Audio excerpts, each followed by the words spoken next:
Hello, everyone. Welcome to What the Hype's installment of a reaction episode to this week's episode of The White Lotus, Season 3, Episode 4. I'm here with Micah, my fellow White Lotus watcher on the What the Hype panel. How are you doing, Micah? I'm good. I mean, we do have another one in Andrew, but I'm not sure if I don't think he's up to speed yet, though. is he not? He was blowing us up in the text chain about something he saw in tonight's episode. Oh, see, I intentionally put my phone on do not disturb when I'm watching stuff like this so that I don't get like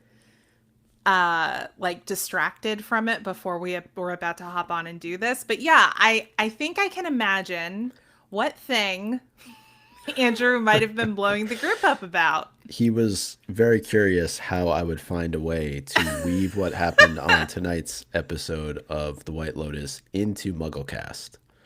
Oh, well, you have a few days to figure it out, and it is Jason Isaacs. So, Well, I was thinking something along the lines of clearly not all of Lucius Malfoy's peacocks live on Malfoy Manor. of course. So you already had that one ready. It just came to me, some things just work themselves out. They present the opportunity, and wow, I was just as shocked as Piper, to be honest with you. Yeah, so I will say I was a little bit nervous, and I love that we're starting out our reaction here because I figured this would be where we started out. And spoiler warning, obviously, we're talking about season 3, episode 4 here. I got to see a lot more of Jason Isaacs than I ever thought I was going to see. I don't know if they used a Were body you double for that or not. thinking that it was coming though? Because it was very reminiscent of a scene in season one where the robe was loose, and we all know that he's been taking his wife's medication. Yep. So he's not necessarily in the right state of mind. And, he went for a stretch and Yeah, but you definitely saw it coming, and I started getting nervous because they made a point of showing you a shot of him where he was still covered, but you could tell that the robe was starting to slide open. And I was like, oh no, are they gonna do it? Um, they did. they did. Yeah. You know what we all really need is the Tom Felton reaction video. Oh my God. Oh my God. If somebody's not blowing him up right now, being like, we need you to go on TikTok and react to this. Lucius Malfoy post Harry Potter. Hmm. It was a pretty rough episode for Jason Isaac's character. Let's It be really, honest. it really was. I mean, we can talk about like, yeah, he's definitely getting into his wife's lorazepam and developing quite a little pill habit here, but we can also talk about the fact that there's a reason for that. He's getting scared because he is pretty much cut off from what's going on. And it's very clear, made very clear in this episode, that he's been embezzling and signing off on a lot of fraud. And basically, this doesn't end well for he and his family in terms of like their current standard of living. It kind of sounds like that's not going to be able to continue And didn't you, because, yeah. on the episode we did on the White Lotus, was it last week or 2 weeks? It was last week because it was Yeah. after episode three had aired. Didn't you throw out there that you thought that perhaps the Ratliff family would be staying in Thailand or not be returning to the US? Or am I making that Oh up? gosh. I don't remember if I said that exactly, You have but so many good theories, you don't remember all of them. jeez. Thank you. Listen, we're the Ravenclaws of Mugglecast, so I feel like we're always serving the best theories. We can be self-serving here, right? It's just the two of Of us. course. But I don't remember if I said that, but it's not a terrible idea, certainly. I mean, I think we definitely see it floated kind of towards the end of the episode when Timothy and uh, Gary, Gary slash Greg. Greg. Yeah, Greg Gary. Gary Greg. Like they're sitting there talking and Timothy gives the opinion, it seems like people who come here are either like running from something or they're searching for something. And Gary Gregg asks which it is for him. And Timothy says, "Oh, I'm just here on vacation with my family, but maybe something else." And it seems very likely that he's looking at this as a potential uh, get out of jail free card, literally, staying in Thailand. We also see that Gary it has been avoiding questioning in Italy. So makes it pretty clear that's why he's here. Yeah. And we also got a really nice shot of his home in Thailand at the very end of the episode. Quite a Mm-hmm. view that he has. Right. But just to go back to Tim for a minute, or Timothy for a minute, it felt a little too convenient that he was able to steal the gun at the end of the episode, that it was just kind of sitting there. And another piece that I want to tie in here too, and that is that it's clear that when Mook is around, that Gaitak is completely unfocused, and Uh-huh. we see with him like leaving the gun out, raising the barrier for them to walk into the White Lotus. Wasn't very clear if the barrier came back down even after they went through it. Also, I'm not even sure Yeah. why you need to raise it. Couldn't they just walk around it? Yeah. It's not exactly a deterrent. But Yeah. I'm wondering if that was a little bit of a clue as to what took place during the robbery, because it was Mm-hmm. very similar circumstances where Gaitak was distracted, in that case by Valentine, but it could be a little bit of a nugget there that Mm-hmm. maybe Mook was involved. There seems to be a lot more to her that Yeah. we don't know about, but Oh, yeah. clearly she's using Gaitak's attraction to her to some extent. We don't know what yet. Maybe it's totally platonic, who knows, but I don't think you don't so. think so. There's more there. No. No, there's first of all, those two have so much chemistry. I don't know if you've seen any of the interviews with the actors. But I it's did very hear her song yeah. on the radio the other day. Oh That's yeah. I do remember you mentioning from the last Yeah. episode. I was driving to the train station and the radio station mentioned that they were playing a song from whomever the actress is that plays Mook. Yeah. So it's very clear the two of them have good great chemistry to begin with. And her character is a little too cutesy, a little too intentionally demure. Like it's very clear that she keeps cropping up at opportune moments to distract Gaitak as well. So I wonder who she's working with, It's a you good know. question, and she made a point of wanting Gaitak to come and watch her during the show, which presumably is going to take place in episode 5. And I'm wondering, is that also going to distract him from something else that might be going on within the confines of the White Lotus? Definitely. There's a lot of setup happening in this episode. Like we have that, but we also have the full moon party that certain characters are staying on board the yacht to go to at the end of this episode. It's We're the left after with party essentially, right? right. That's what the moon party is going to be. It's the after party. All the adults and folks who don't want to stay have had enough of being on that yacht. Mhm. Yeah, well, Lachlan and Saxon are staying on the yacht, which Some of Saxon's lines in this episode were I don't know how you get away with it. no, and also to me that screams of a young man who is trying to seem more experienced than he actually is.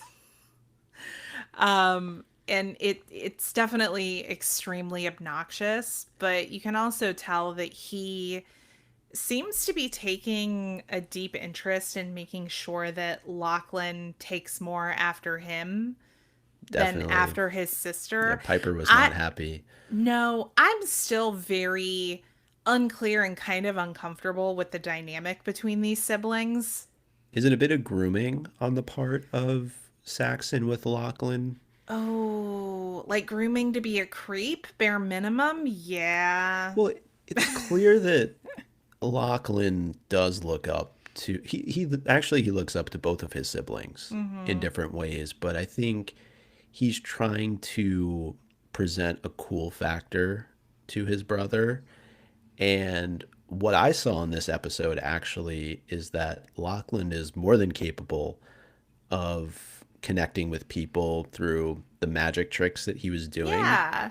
He seemed to really be able to create conversation, and he didn't need to be saying really horn dog type of things to the people he was talking to in order to get them to react the Yeah. way that Saxon does. Yeah, he's being genuine. He's just Yeah, he's got being a charm. genuine, totally authentic charm. And yeah, it's kind of funny because you see in those moments, I think Lachlan is actually kind of showing Saxon up Mm-hmm. too. And I don't know if Saxon realizes it yet. I think he's too busy trying to get with Chloe. Mm-hmm. I keep forgetting her name for some reason. But that also, I think what I'm loving about this season is that it feels like a Charlie Day like yarn board where he has like all the crazy maps of yarn going to all these different events and people and places because so much of this is connected. Like you have the aspect of Saxon trying to like somehow groom his younger brother into being a weird like frat boy creep.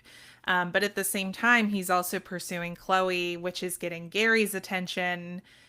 We know that's not a good situation for Saxon, potentially, if Gary's going to be jealous about that kind of scenario. So I just love how there are like multiple consequences for each thing that's happening in the season. Part of me wonders, though, how much Gary actually cares about what Chloe does. I don't think there's any kind of romantic relationship going on here between the two of them. I No. think they're both serving each other's needs more than anything else. And look, we see that really clearly with a lot of the couples that we encounter on the yacht in this particular episode. But I just think he doesn't want people meddling in his plans. Yeah. And I'm really curious to know how his job plays into those plans because we learn via Belinda that he works for the Bureau of Land Management. BLM, as he told um, Tanya in season one, Oh, that's right. That's and she right. thought he worked for Black Lives Matter. Yeah. Oops. Oh man. Yeah, but it's funny because you do have this narrative where Belinda and Gary or Greg are starting to figure each other out, and we see both of them Googling each other in the in the middle and the end of the episode. So it's very clear that Greg is not going to be going to that full moon party because he has something to take care of at home. I'm pretty sure that thing is Belinda. Right. And they had a pretty intense stare down in the Mm-hmm. hotel lobby when Belinda was walking in. Now, what we do see is him staring at a photo of Belinda and her son, and we know her son is going to be at the White Lotus tomorrow. Now, tomorrow may not necessarily be episode 5. If episode 5 is going to be this moon party, it may be episode 6, but presumably from what we see in episode 1, we can assume that her son is okay. Mm-hmm. But we don't know what goes on in between We don't know what kind of threats maybe Gary is going to make to Belinda to keep her quiet with everything that's going Right. on. It would assume that he may threaten her son. Yeah. We also know that, I mean, timeline wise, we're like halfway through the season now. The season opened up with the shooting. Mm-hmm. We've gotten to the point where the gun is missing now with Timothy. So, really, are we not going to see the answer to who's the shooter and who gets shot? Are we not going to get that until the very very end? Or is it going to be like in seasons before where the reveal comes a bit sooner and we get to see some of the aftermath of the event? It's a good question. I would assume that season three would follow suit to seasons one and two, at Mm-hmm. least in terms of us not getting a whole lot after the actual shooting happens. But who knows? This season could be totally different. It made me wonder too when we see Timothy take the gun. Is he going to be drugged out and just shooting all over the place? Mm, Could that be where this ultimately goes? We also hear him say that he'd rather be dead than go to jail. yeah, So that's true. we Oh could be looking man. at multiple situations here where maybe Timothy decides to take his own life as a result of what's going on, and that the shooting has absolutely nothing to do with him. Yeah, so you think like maybe he does that and then the monkey comes and gets the gun and starts shooting like we talked about Maybe. on the episode where we covered this. I think it's still a pretty popular fan theory that Yeah. actually kind of like in previous instances with White Lotus, the actual inciting event turns out to be something like a bit anticlimactic and kind of goofy, like falling off a boat and dying Right. instead of being murdered like you were going to be originally. And with Armand in season one, Yeah. he was really just trying to stick it to the one guest that he didn't like, who was giving him a hard time for the entire season, and that person didn't even mean really to kill him. He died pretty much by accident. So Yeah. That that's guest stuck it to him, yeah. literally. But he did shit in his suitcase, so he did get the last laugh, Yeah. kind of. But the whole idea of the monkeys potentially getting the gun and shooting it, it speaks to, and we talked a little bit about this on the episode that we did, not respecting the environment, not respecting the culture that you're in. And I thought we got a lot more of that in this episode, particularly with our girls' trip.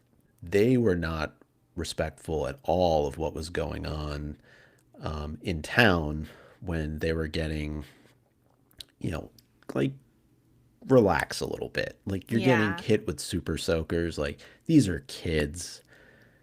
But again, if this is actually a tradition that this town has around the full moon, who are you to shit on their parade? Yeah. Exactly.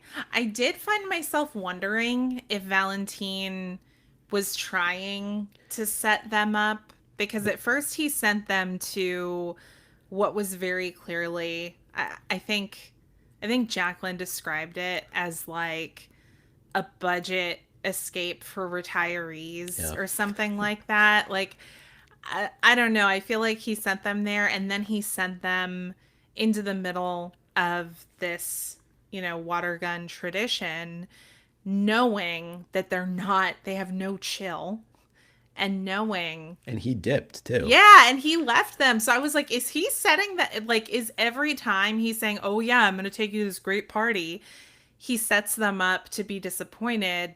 But then at the end of the episode, it seems like they're all chill now. They've actually gotten together with his friends now.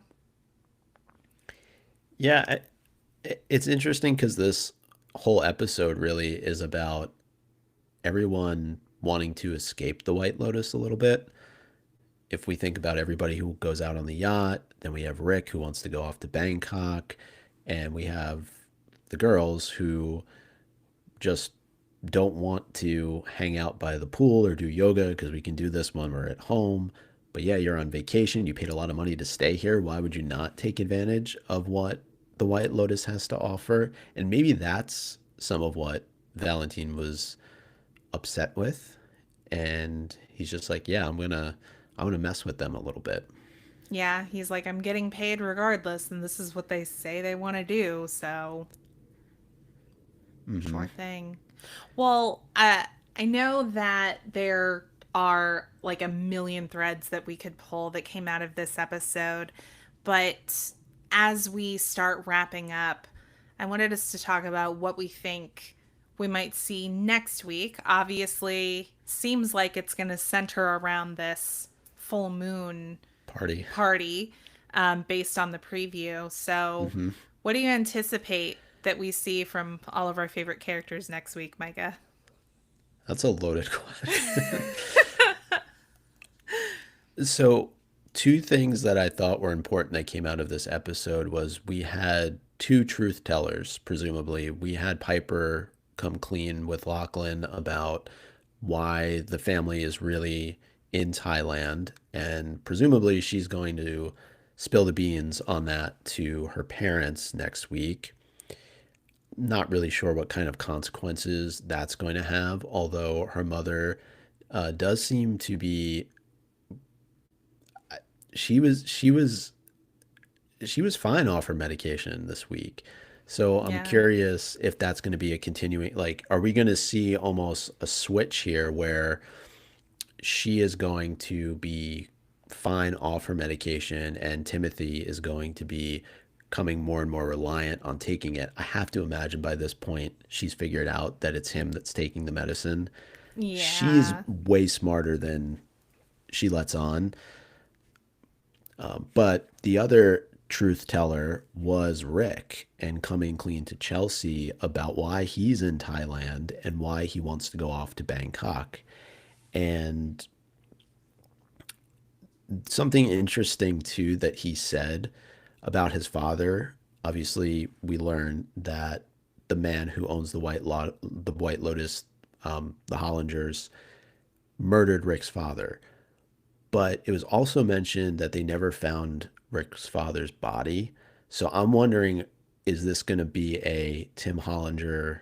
Is it Tim Hollinger? I got to look up his name. I apologize, but that this is going to turn out to be Rick's father. Oh, that's really interesting. I hadn't thought about it that way. Oh, dang, that's a really good prediction. Jim. Well, I'm sorry, it's Jim. yeah, Jim yeah. Tim. Anyway, yeah, Ooh, Jim Hollinger. So I am wondering, because we were very explicitly told that they never found Rick's father. mm-hmm. So did Rick's father, who was this supposedly this great Samaritan, transition into becoming this, you know, real estate mogul in Thailand. That Yeah, it sounded like this person ended up building the White Lotus Thailand, right? yeah. Oh, dang. Because that would be a twist. Yeah, it would. I Because don't we even. Oof. Go ahead. no, I mean, we're told that Rick's mother let him know this on her deathbed, Mm-hmm. gave him this name specifically. Rick's never met his father. We're told that he died before Rick was born. That's where my head is going with this. Yeah, I don't know if we'll get it in the next episode necessarily, but I think that could be something that we learn before the season ends yeah, when they confront each other. yeah. I think so too. I mean, the rule in television is usually like if there was no body, then you should be questioning if Yeah. the person actually died. So no, that'll be a really good one to watch out for. And then, I mean, I think we're headed for some crazy shit on the yacht. Yeah. This is the Oh, episode, I think, that if you tune into the White Lotus for wild sex parties, you're going to get it. yeah. Yeah, you definitely will. If you thought you saw too much of Jason Isaacs, this week, you're going to be able to see a lot more of everybody else next week, I'm guessing. And I would say the same applies for our friends Jacqueline, Kate, and Lori, because who Hmm. knows what they're about to get up to with Valentine and his friends. Yeah, although I will say, and I think we talked about this last week, I care the least about those three. Mm-hmm. I just they're mean girls. It's just they're a trio of mean girls, and one person goes away, and the duo that's remaining is like, all right, let's talk shit about her before she gets back. Right. And it's very clear that Jacqueline is not as fulfilled in her relationship as she pretends to be. So she's just kind of an attention whore, honestly, it seems. Like she wants to be noticed. She wants people to pick her out as being a famous person. So, yeah, I find the three of them not super likable. At Yeah, the very least, with a lot of the other characters, there are likable aspects to them, I or at agree. least interesting, you know? And I do like how some of the character storylines are starting to weave into each other with, Saxon and Lachlan. You have Chelsea and Chloe. Um, Gary's obviously involved there as well. I'm actually most interested to see how the Gary Belinda storyline continues to develop next week. If it really, I don't know that we'll probably spend a whole lot of time on it because it seems like the moon party is probably going to be the focal point, and we know that those two are not out celebrating the full moon. Yeah. But that means that there'll probably be more opportunities for skullduggery, and we might get to see some of that beginning next week. I am curious to learn more about Gary and his past. Like you're saying, I do think the whole Bureau of Land Management is a front, and Mm-hmm. it's it. He probably was able to get that created, and so if anybody ever looks him up, that's what will What they pop would up on find. Google. Yeah, Of exactly. course. Yeah. And Belinda is smart enough to know that. You can see that when she finds it. She's like, this mother. Hmm. So Well, cool. I know we definitely have a lot more that we could talk about, and I'm sure we will talk about many, many more things next week. But for now, we'll leave this here. If you're not already, please be sure that you are subscribed to What the Hype wherever you listen to podcasts. Also, be sure to follow us on YouTube, Twitch, all of our social media. We are What the Hype Podcast most places. And you can also learn more about our show at whatthehypepodcast.com. But that's it for us this week, recapping on the White Lotus. Micah, thanks so much for joining me. yeah, no, this was a lot of fun, and it only took Timothy one episode to go for his phone. Yeah, I know. I mean, it just I'm disappointed. I thought he could hold out longer. could any of us hold out longer, Probably Micah? not. Let's think about this. Like when we were all together for Podcast Movement back in August, if they had taken our phones away, how well would that have gone? Probably not too well. I don't think we have any room to talk. It's fair. Well, anyway, this has been fun. Thanks so much, y'all. And we'll see you next week for our recap of episode 5. Bye bye. Bye.